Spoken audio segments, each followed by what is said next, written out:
All right, I know some of you are interested in Bigfoot, and this area is known for some sightings. And a lot of times people are like, how in the heck did that get in that tree? And a lot of people will say, well, that's Bigfoot. I don't know. I'm going to say that tree's been there for a long time. I would say that it fell from about here,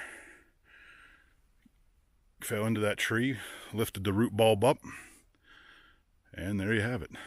The root bulb is in the air. I am a Bigfoot. I wouldn't call myself a researcher. I'm a Bigfoot skeptical believer, is I think the word a lot of people like to use. I'm going to have to go with that's natural, but it's things like that that make you go, As you can see, we're still on Hughes Trail. So, if you want to see that, because interesting trees and Bigfoot and all of that interests you, it's on Hughes Trail. Not too far of a walk. I do believe that there was a sighting and some footprints taken from this area by researchers. And the neat thing about Bigfoot, and I don't mean this in any way other than it's the neat thing about Bigfoot, is it's going to be a whole lot harder to prove he doesn't exist than it would ever be to prove he does. And this area is perfectly designed to hide something like that. I mean, right now, if I put my hood up, I'm pretty sure that the next time somebody walks through here, there's a very good chance that my footprints, my stride's not very long because I'm tired. My footprints, there's another down tree,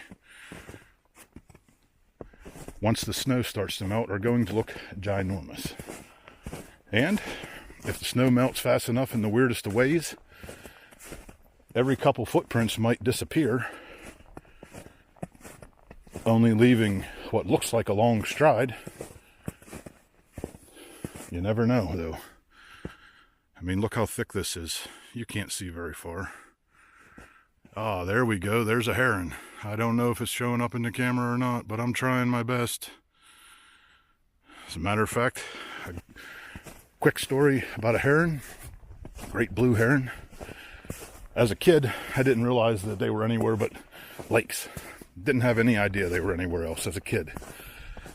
And I was at my favorite stream, Little Muddy Run for that matter, and there's a spot that over the years was turned into a swimming area, a fishing hole, whatever, still on Hughes Trail. And I was up there sitting, sun probably about 4 o'clock in the afternoon in the fall, and this thing took off and it blocked out the sun. And the only explanation I had for it was Thunderbird.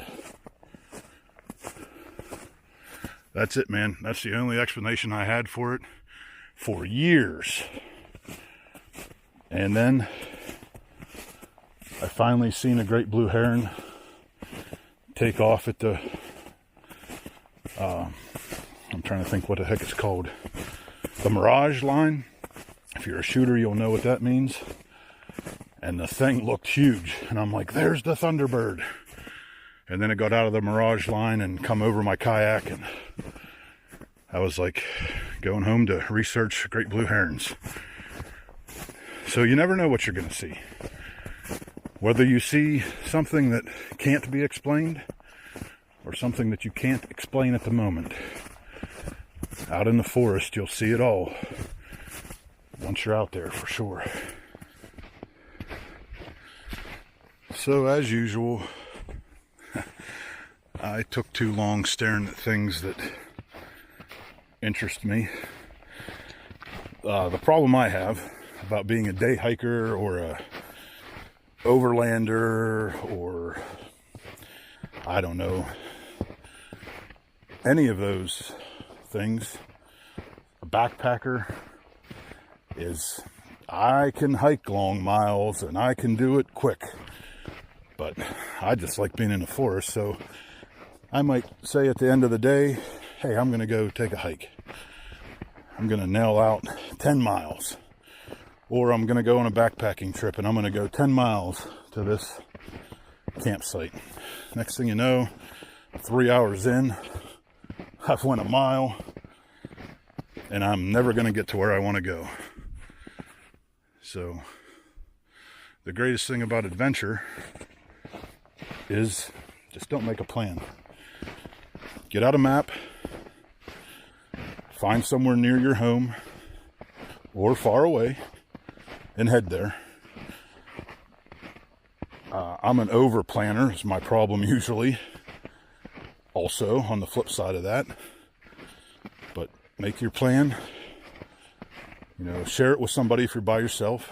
Always share it with somebody if you're by yourself. Whether it be your son, your neighbor, guys you work with, let somebody know that, hey, I'm going here, probably going to do this. It's just the thing to do. Got some animal tracks.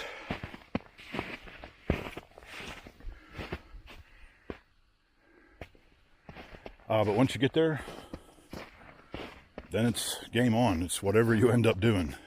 And for me, it's now 25 after 5. And I'm nowhere near the parking lot. The sun has set as far as light goes, because I'm at the top of the mountain, surrounded by mountains. So we full cloud cover.